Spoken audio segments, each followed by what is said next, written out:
Hi hello welcome back to hello guys family. അപ്പോൾ എല്ലാവർക്കും സുഖമാണല്ലോ. ഇന്ന് മാർച്ച് 4 നമ്മുടെ നാട്ടിൽ, അതായത് കേരളത്തിൽ UNA സമരം നടക്കുകയാണ് ഇന്ന്. അത് ശരിക്കും പറഞ്ഞാൽ ഒരു സാധാരണ രീതിയിലുള്ള ഒരു സമര പരമ്പരയാണ്, അല്ലാതെ നമ്മൾ കാണുന്ന രാഷ്ട്രീയ പ്രവർത്തകർ നടത്തുന്ന പോലുള്ള അടിയോ വഴക്കോ അങ്ങനത്തെ സമരങ്ങളല്ല. സമാധാനപരമായിട്ടുള്ള സമരങ്ങൾ, അതായത് ആസ് എ നേഴ്സ് ഞാൻ പറയുന്നു, ഇത് എന്ന് പറയുന്നത് ഔദാര്യമല്ല, അവകാശമാണ്. നമുക്കറിയാം, അതായത് അടിസ്ഥാന ശമ്പളം 40,000 ആക്കണം എന്നുള്ള ഒരു ആവശ്യമാണ് അത് ശരിക്കും നമുക്കറിയാം. സാധാരണ ഒരു ജനങ്ങൾ, അതായത് സാധാരണ ഒരു കൂലിപ്പണിക്ക് പോകുന്ന ആൾക്കാർക്ക് പോലും ഇന്നത്തെ ഘട്ടത്തിൽ അവർക്ക് എത്ര രൂപയാണ് ഒരു ദിവസവും ഒരു മാസവും കിട്ടുന്നതെന്ന് നമുക്കറിയാം, കാൽക്കുലേറ്റ് ചെയ്ത് നോക്കുമ്പോൾ. അപ്പം 1200 നിങ്ങൾ നിങ്ങളുടെ വീട്ടിൽ ആരെയെങ്കിലും ഒരു ദിവസം ഒരു പറമ്പിലോ, അല്ലെങ്കിൽ നിങ്ങളൊരു പെയിൻ്റ് അടിക്കാനോ, അല്ലെങ്കിൽ നിങ്ങൾ എന്തും ആയിക്കോട്ടെ, ഏത് പണിയായിക്കോട്ടെ, അങ്ങനെ ഒരു ദിവസത്തെ ഒരു കൂലിക്ക് വേണ്ടിയിട്ട് നിങ്ങൾ ഒരാളെ നിർത്തുമ്പോൾ നിങ്ങൾ എത്ര രൂപയാണ് കൊടുക്കുന്നത്? 1200 രൂപയല്ലേ പണി കഴിയുമ്പോൾ കൊടുക്കുക. അത് അവരുടെ ഡ്യൂട്ടി എങ്ങനെയാണ്?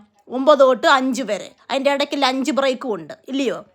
അതേസമയം ഒരു നേഴ്സോ, അവരോട് നിങ്ങളുടെ വീട്ടിൽ ആരെങ്കിലും ഉണ്ടോ എന്ന് അന്വേഷിച്ച് നോക്കിയാൽ മതി. അത് നിങ്ങൾ ചോറ് കഴിച്ചായിരുന്നോ എന്ന് ചോദിച്ചു നോക്കണം. പക്ഷേ അതേ സെയിം അവസ്ഥയിൽ ഒരു നേഴ്സിന് ഒരു ദിവസം കിട്ടുന്നത് 600 രൂപ. അത് അവർ ലക്ഷങ്ങൾ പൈസ മുടക്കി പഠിച്ചേച്ചിറങ്ങി വരുന്ന അവനവൻ്റെ വീടിൻ്റെ പ്രമാണം വരെ ബാങ്കിലിരിക്കുന്നവരാ. ആ ലോൺ അടയ്ക്കാൻ പോലും അവർക്ക് കിട്ടുന്ന പൈസ തികയുന്നില്ല. ഈ 40,000 എന്ന് പറയുമ്പോൾ കണ്ണ് തള്ളുന്ന വ്യക്തികളോടാണ് എനിക്ക് പറയാനുള്ളത്. പിന്നെ ഏതെങ്കിലും വീഡിയോ കാണുമ്പോഴത്തേക്കിന് അതിനടി കൊണ്ട് നൂള കമൻ്റ് ഇടുന്നവരോട് എനിക്ക് പ്രത്യേകം പറയാനുള്ളതെന്ന് പറഞ്ഞാൽ, ഒരു വീഡിയോ കണ്ടിട്ട് പറഞ്ഞു കൊച്ചിന് തൊപ്പിയില്ല, കൊച്ചിന് അതില്ല. ഈ കുഞ്ഞു പിള്ളേരെ കൊണ്ട് വരെ ഇറങ്ങുന്നത് എന്തുകൊണ്ടാണ്? അവൻ്റെ നിവർത്തികേട് കൊണ്ട്. അപ്പോൾ ഭാര്യയും ഭർത്താവും നേഴ്സാണെങ്കിൽ അവരുടെ കുഞ്ഞുങ്ങളെ ആരെയും ഏൽപ്പിച്ചേച്ച് വരാൻ പറ്റും. അപ്പോൾ അവരവരുടെ പിള്ളേരെയും കൊണ്ടാണ് വരുന്നത്. അതിനകത്ത് തൊപ്പി വെക്കുന്നുണ്ട്, ആ കൊച്ചു തൊപ്പി എടുത്ത് കളയുന്നതാണ്. മനസ്സിലായോ? അപ്പം പിന്നെ ചിലവർ പറഞ്ഞുകൊണ്ട് ഇപ്പം ഇലക്ഷൻ വരുന്നത് കൊണ്ട് പുതിയ പരിപാടിയും കൊണ്ട് ഇറങ്ങിയേക്കുക. പിന്നെ കുറേ ഊളകൾ പറയുന്നത് എന്തുവാ, നീയൊക്കെ വർക്ക് ചെയ്യുന്ന ഹോസ്പിറ്റലിൻ്റെ ഫ്രണ്ടിൽ പോയി നിന്ന് സമരം ചെയ്യടാ. അന്നേരം സമരം ചെയ്താൽ എല്ലാം അങ്ങ് നടക്കുമോ? അല്ല, എനിക്കറിയാം, ഈ പറയുന്ന ആൾക്കാരോട് എനിക്ക് ചോദിക്കാനുള്ളത്, അങ്ങനെ നടക്കുമല്ല. ഇതിൽ തന്നെ വർക്ക് ചെയ്യുന്ന ഗവൺമെൻറ്റിലുള്ളവർക്ക് 50ഉം 60ഉം അതിൽ കൂടുതൽ കിട്ടുന്നവരും ഉണ്ട്. മനസ്സിലായില്ലേ? അപ്പോൾ ഈ പ്രൈവറ്റ് ഹോസ്പിറ്റലിൽ വർക്ക് ചെയ്യുന്ന നമ്മുടെ കേരളത്തിൽ മാത്രമേ ഉള്ളൂ ഇങ്ങനെ തുച്ഛമായ സാലറിക്ക് പട്ടിയെ പോലെ പണിയെടുക്കുന്നത്.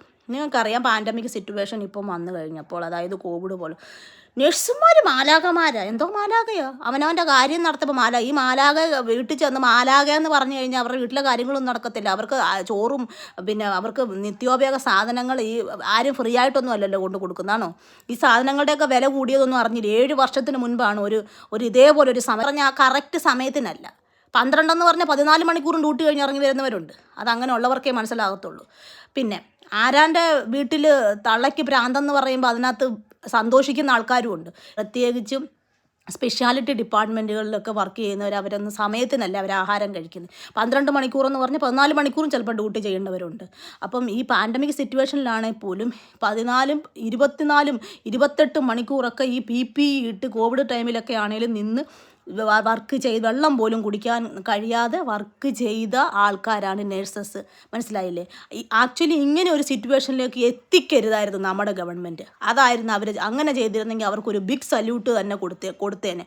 ചില ആൾക്കാർ പറയുന്നുണ്ട്, അപ്പം നീയൊക്കെ ജോലിക്ക് കയറിയപ്പം അറിഞ്ഞില്ലായിരുന്നോടാ ഇത്രയാണ് സാലറി എന്ന്. അങ്ങനെ പറയാനുള്ളത്, എടാ, സ്വന്തം നാട്ടിൽ ജോലി ചെയ്യാൻ എല്ലാവർക്കും ഇഷ്ടം. പിന്നെ ആൾക്കാർ ഇതുപോലെ സാലറി ഇല്ലാതെ വരുമ്പോൾ നിവർത്തികേട് കൊണ്ട് DOH IELTS ഒക്കെ പഠിച്ച് നാടിൻ്റെ വെളിയിലോട്ടൊക്കെ പോകുന്നത്, ഇങ്ങനെ ഇത്ര നിവർത്തികേട് വരും. പിന്നെ അല്ലെങ്കിൽ അപ്പനെ അമ്മയെ നോക്കാൻ വേറെ ആരുമില്ല. അങ്ങനത്തെയൊക്കെ ഒരു സിറ്റുവേഷൻ. സ്വന്തം നാട് തന്നെ എല്ലാവർക്കും ഇഷ്ടം. ഇങ്ങനെ സാലറി ഇല്ലാതെ ആരാ പണിയെടുക്കാൻ പോകുന്നത്? ഇപ്പോഴും ഇത്രത്തോളം ശക്തമായ രീതിയിൽ ഈ സമരം മുന്നോട്ട് പോകുന്നത്, അത് ഞങ്ങളുടെ ഔദാര്യമായിട്ട് നിങ്ങൾ ആരും കണക്കാക്കണ്ട. നിങ്ങൾ ഞങ്ങൾക്ക് ഔദാര്യം തന്നു, അത് ഞങ്ങളുടെ അവകാശം തന്നെയാണ്. മനസ്സിലായില്ലേ?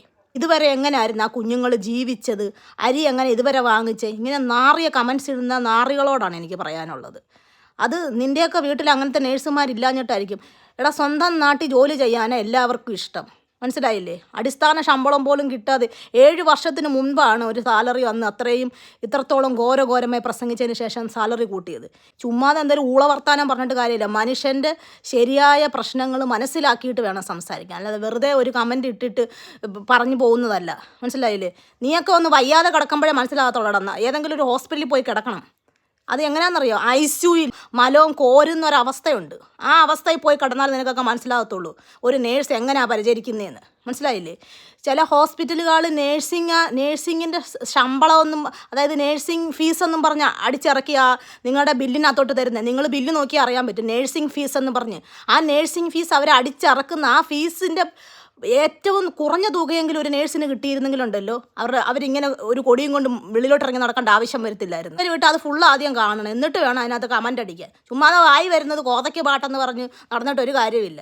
നേഴ്സുമാരുടെ അവകാശമാണ്, അത് അവരുടെ അവകാശമാണ്. ആരുടെ ഔദാര്യത്തിൻ്റെ ആവശ്യമില്ല. മനസ്സിലായില്ലയോ? ആസ് എ നേഴ്സ് ഞാൻ പറയുന്നു, ഞങ്ങളുടെ അവകാശമാണത്. ആരുടെ ഔദാര്യത്തിൻ്റെ ആവശ്യമില്ല. അത് നേടിയെടുക്കുക തന്നെ ചെയ്യും.